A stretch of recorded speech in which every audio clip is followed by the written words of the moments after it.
Admiral Seabass here. Welcome to the July 1937 turn for Japan. Before I make my unit purchases, I want to point something out here. I made a mistake in how I collected income for Japan in the first two turns of the game. They start with $16 in income, which you can see here, the 16 in starting money. And then they get this peacetime bonus income, U.S. trade, plus 3. Reduced by 1 each turn that Japan makes at least one combat move against China. So I should have been collecting that $3 at the end of July 36 and January 37. I did that at the end of January 37 in that video for Japan, but I did not collect it at the end of July 36. So this $3 here is that money I should have collected at the end of July 36. So Japan will have a total of $22 to spend this turn as a result. So I wanted to show you that before I make my unit purchases and show you what those are. Okay, here's our purchases for Japan. You can see here, let me do this, it's a little easier to see. $22 to spend, so $2 for a tech roll. They're going for long-range aircraft. $4 for a light tank, $3 for regular infantry, $4 for a mountain infantry, $4 I think, no, $4 to move the carrier one more on the ship and facility production chart, and $4 to move the cruiser on the ship and facility production chart as well, and you're going to save $1. So let's go ahead and do that tech roll. Again, they are looking to get long-range aircraft and complete that this turn. That won't take effect until July 39 if they get it, but it would be nice for them to have it. So we'll pay that $2 to the bank, and we'll do the roll, 7 or higher. 10. They got it. Now they just have to remember they actually have long-range aircraft when the time comes around. They got no Lend-Lease. They purchased their units, so now let's look and see what they're going to do from a combat movement perspective. And let me put it like, actually, you know what? Let's come down here. Yeah, let's see. That looks pretty good right there. So Japan will be making 3 attacks on China this turn. They will be attacking Nanking, they'll be attacking Henan, and they'll be attacking Peking up here as well. Japan has bonus income for holding 6 Chinese territories when they're at war with a major power. Which China does not count as a major power. Let me double check that. Yeah, once at war with a major power, they'll get a bonus of 1 for holding 1, 2, 3, 4, 5, 6 of these territories. So those are the ones that they're going to want to concentrate on getting and holding. We're going to start with these 3 here this turn. The Chinese have a torpedo boat destroyer here, which will need to be taken care of by the Japanese Navy. And I'm going to move, this is going to end up being the Navy because it's going to get too crowded there. And we're going to have this fleet card here, which you can see, which we're going to move. Everything that we're moving from here into here will end up going on this fleet card, which I'm going to put sort of here in the middle of the Pacific for now. So the first thing we're going to do is these 2 transports here will scoop up these. We'll scoop up 2 Marines each, and actually I need to chip those out. Hang on. So we have a total of 4 Marines there. These are 2 transports. Each will be scooping up 2 of these Marines, and then they'll both be moving into here like that. So I'm going to go ahead and move these to the fleet card off camera. These 2 Marines will be amphibiously assaulting Nanking here. So we'll go ahead and deliver those there. To Nanking. Go ahead and remove that target marker. these two will be delivered here in Henan for an amphibious assault. So we'll go ahead and remove that target marker as well. This torpedo boat destroyer will definitely be going in here, hopefully to take as a casualty if the Chinese torpedo boat destroyer takes us out. So that torpedo boat destroyer will be part of the naval combat. Also part of the naval combat will be this sub here in Sea Zone 56. He will move 1, 2, and he will get a first strike on the Chinese torpedo boat destroyer. And then let's see here. This submarine also will be part of that combat, that naval combat to clear the Chinese torpedo boat destroyer. And then I don't want to use anything too heavy. So let me double check here. Let me check something. Okay, just to be safe, we'll also assign a destroyer here to that combat. They do shore bombard, but only at 1. So I want to save all my heavy units here for shore bombardment. And so we now have a destroyer, 2 submarines, and a torpedo boat destroyer for Japan attacking this Chinese torpedo boat destroyer. And I'll go ahead and move all those to the battle board, actually. Okay, you see this guy in Korea here? He's going to get on one of these transports, which I'll move to the fleet card, and then he's going to get delivered here in Henan. And then I was thinking if I wanted to take something else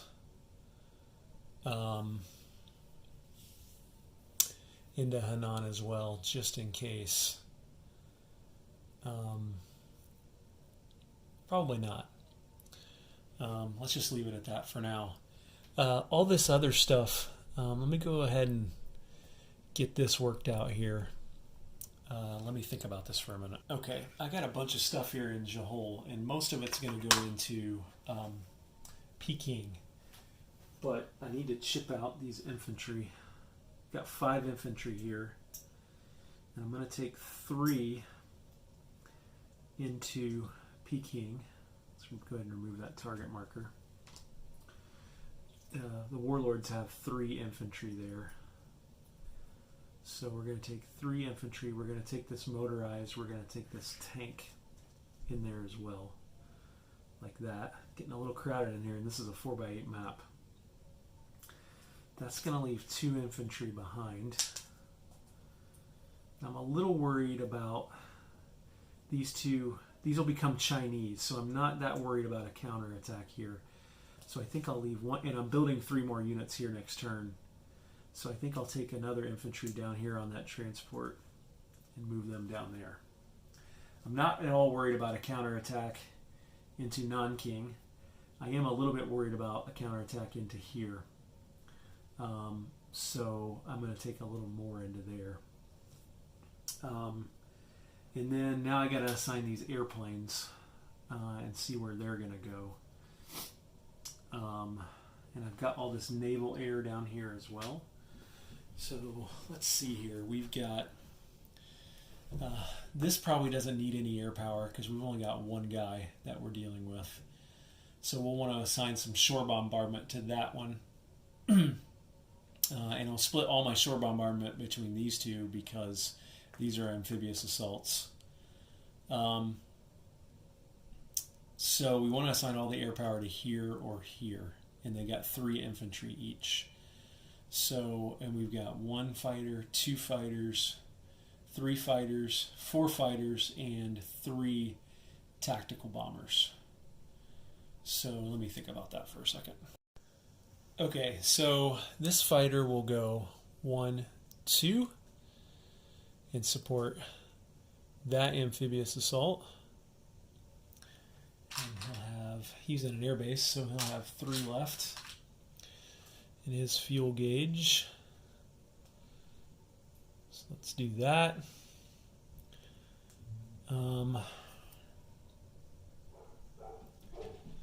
This tactical will do the same thing. So he will go 1, 2, and he'll have 2 left in his fuel gauge. Let me put him on a stand just so he's easier to see.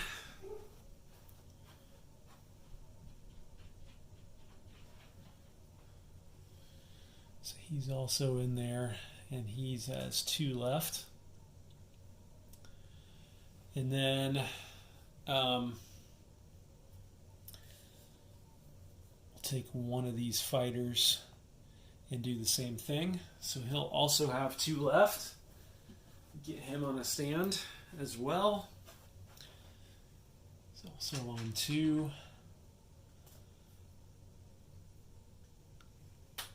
And then it doesn't really matter too much. So they have more stuff up here, more offensive type units. So we'll just take this fighter and basically do the same thing off this escort carrier. He'll also have 2 left. And he will support the non-king attack as well. Let's put him on a stand. Put him right there. And then all of these guys will go into here and support that attack. Up here. I mean, it's going to be overkill, right? So, and then I guess we'll take 2 battleships and assign them to this attack. I'm going to move all these to the card and then I'll assign them out. They're all moving into there. And then I might just wait till I even roll those battles to figure out what I'm going to do in terms of assigning all the shore bombardment from all the destroyers, light cruisers, battle cruisers, etc. So that's what it looks like basically for all these attacks. So quite a bit of firepower. So let's start with... I think that's all of our combat movement.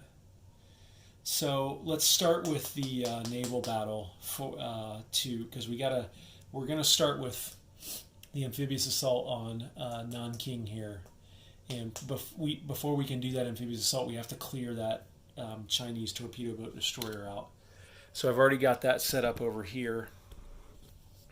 Let me do this, and we have 2 subs who get first strike at 3 or less. So if they hit, the Chinese torpedo boat destroyer doesn't even get a fire back. And they both missed. So now the Japanese torpedo boat destroyer at 2 or less, he misses. Japanese destroyer at 4 or less.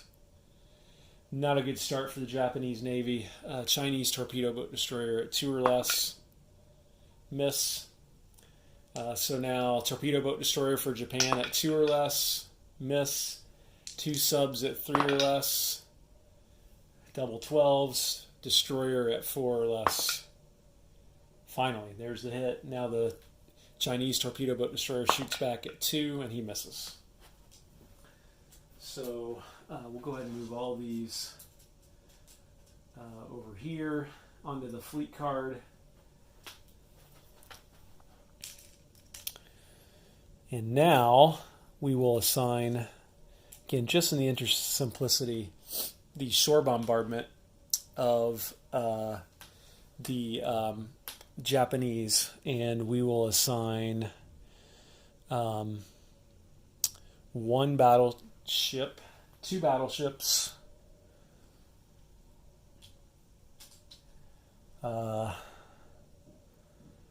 2 cruisers, and we'll let the other battleship, battlecruiser, and cruiser shoot at the other one. So, so let's see how that's going to work. Okay, so we've got 2 battleships at 4 or less shore bombardment from the Japanese. Nothing. We've got 2 cruisers, which I believe are at 2 or less. And there's 1 hit. So we will put all these back over here on the card. And then we will go over here and we'll remove one of these Chinese infantry who doesn't get a shoot back since he got hit with a shore bombard. And now we have the Marine Assault. So we have 2 Marines who I believe attack at 2 or less.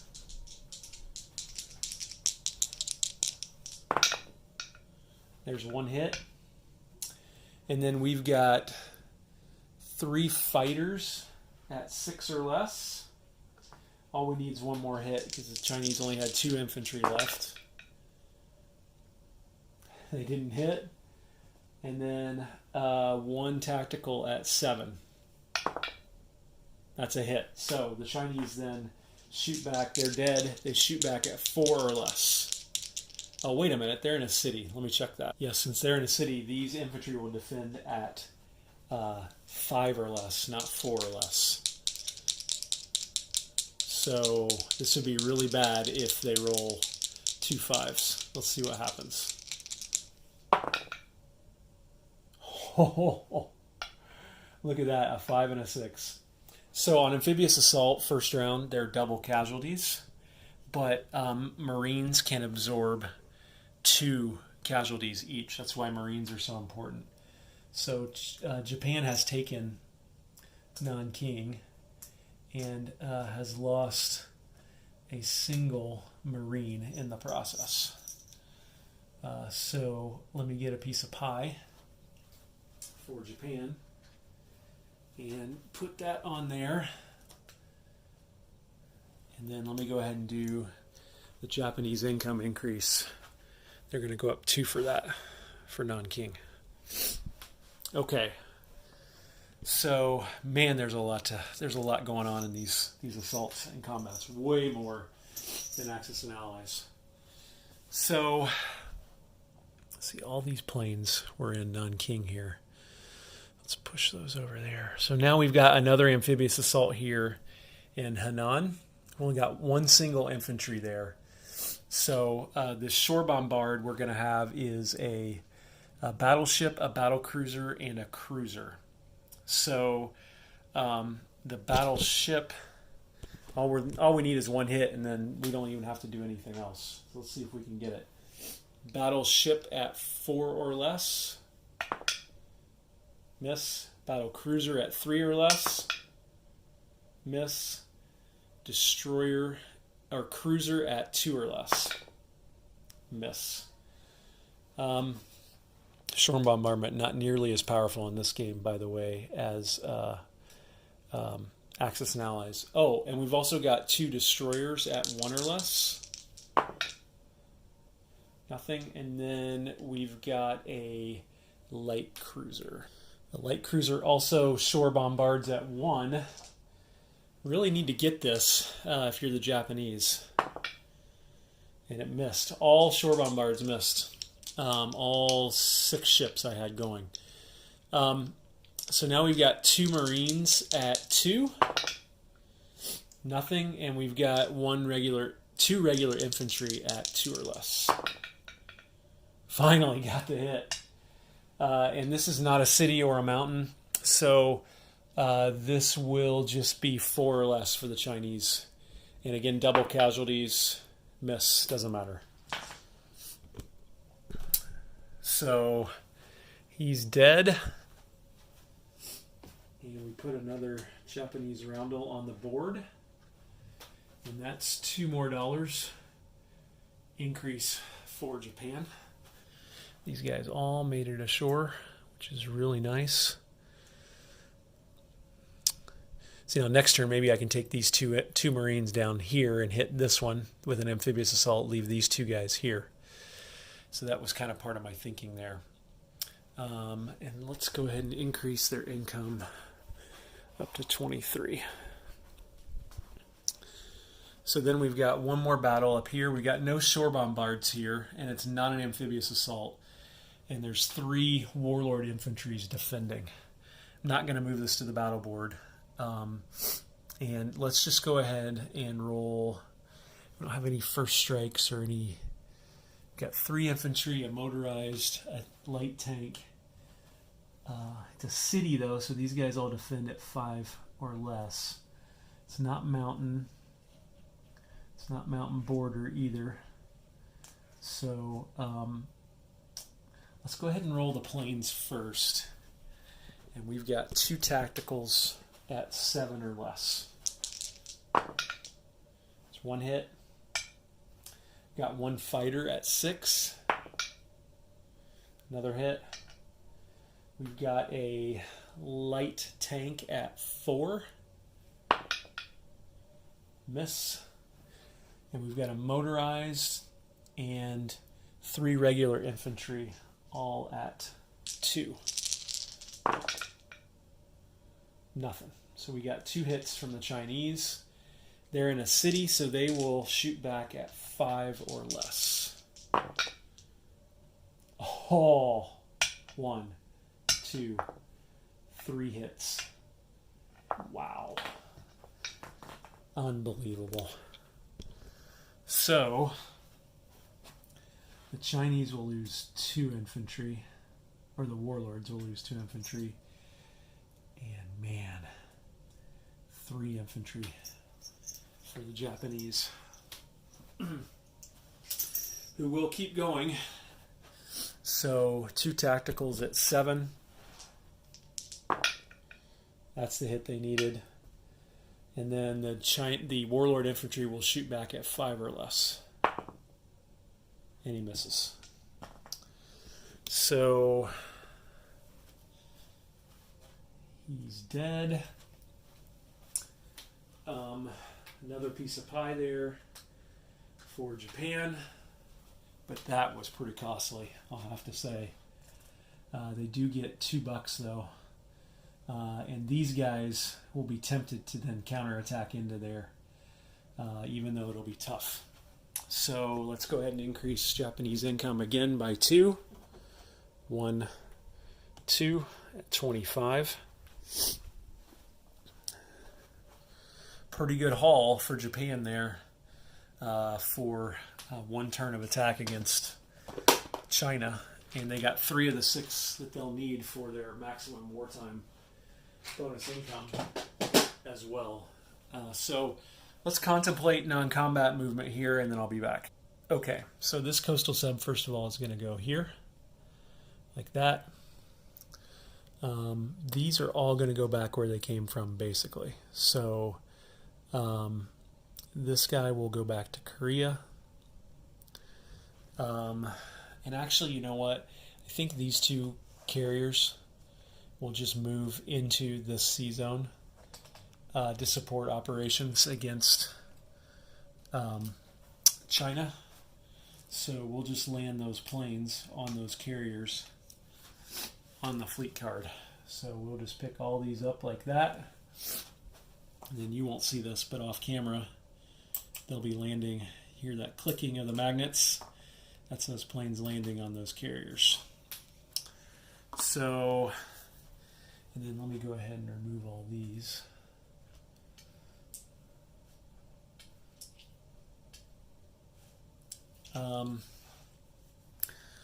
Probably go ahead and just move these to the fleet card as well,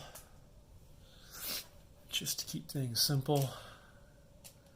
Man, I'm out of room on that fleet card. And these planes, it's an interesting situation here. These are going to become KMT, all these units here. So a cavalry, 2 infantry, 2 militia.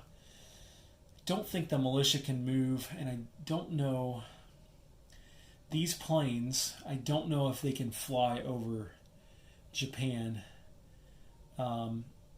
Because they can now, sorry, you can't see that. These Soviet planes up here can now that China is at war with Japan, can be assigned to the Chinese. So You don't want to put these planes at risk. But at the same point in time, if you could kill some Soviet planes, it's probably worth it. So maybe in fact, we land this guy here. Maybe we land all our planes here and kind of tempt them. Hey, Soviets, you want to come down here and hit Jahol? Be my guest.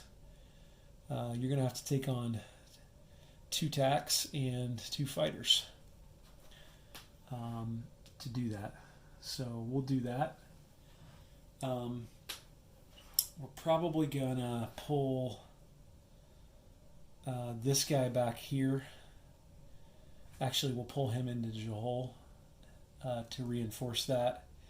And then we're thinning ourselves out here on our border, but I'm going to move this guy over here and chip him out for a Japanese single infantry. Still can't believe I lost 3 in the attack on Peking. So we're going to do that. And I think that's about it for my non-combat moves. I don't think I have any others. So yeah. So now let's see what we're going to do. So what we're going to do now is all the warlords are going to align now with the CCP, the Communist Chinese, or the KMT, the Nationalist Chinese. So I've got my Chinese units here, and we're going to flip all these units from warlord to aligned status. So, for example, what that means is I'm going to pull these 2 off and just put KMT colored units down on top of those. And we're just going to do the same thing across all of the different territories here. So for here, these become KMT. So we will do that. This guy becomes KMT, this militia unit. So we will do that. These 3 become KMT. I'll need to go get a cavalry chip. So we'll do that, and then let me get a cavalry chip.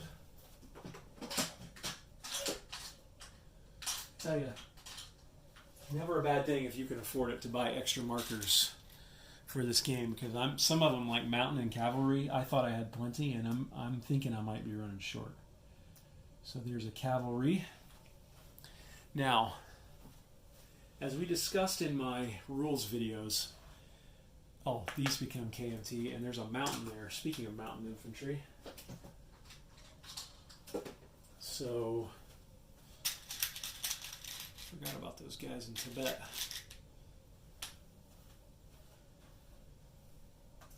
Oh, there's a mountain and a cavalry.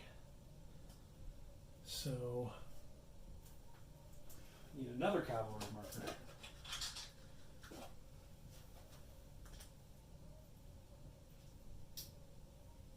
There we go. And as we discussed in my rules video, this and this will now align with the CCP. So the CCP will now expand their strength significantly. So, fortunately, this doesn't trigger any income increases for them, because these 2 aren't worth anything. But China will get income increases. So let's figure out. China's income just went up by 1, 2, 3, 4, 5. Have that right? This one was 1, 2, 3, 4, 5. I think I got that right. Oh, this one flips 2, so that's 6. So let me put Chinese control markers on all those, just to make that clear. So 1,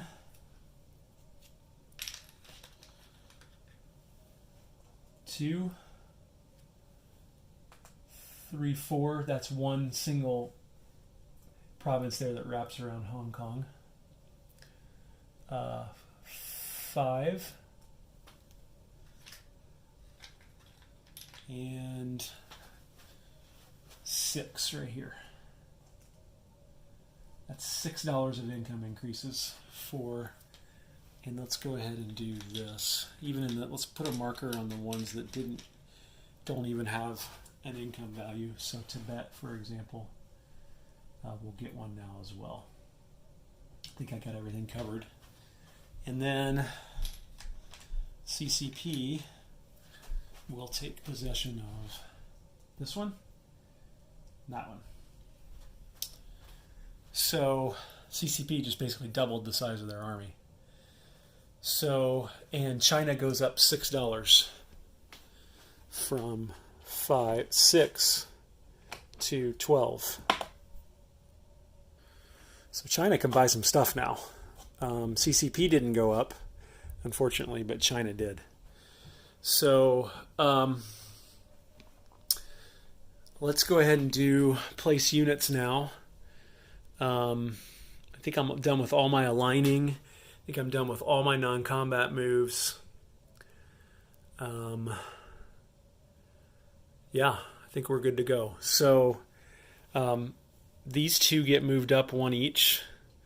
So we go, oh man, hang on. These magnets are probably too powerful, but it is what it is. So these two move up here like this. And that's this one and that one. So all that money gets paid to my bank down here. These 3 units will go in Johor. So with all these planes and stuff. So it's going to be pretty crowded in there. Another tank right here in Johor. This medium factory was pretty much worth every penny. So that one there, like that. And now let's pay for that. They saved $1. Now let's do income increases. So for U.S. trade disruption, Japan will go down from 24 to 25. And then let's look for the income increases here. There's none for USSR. Japan initiates war with China, +3 for the U.S.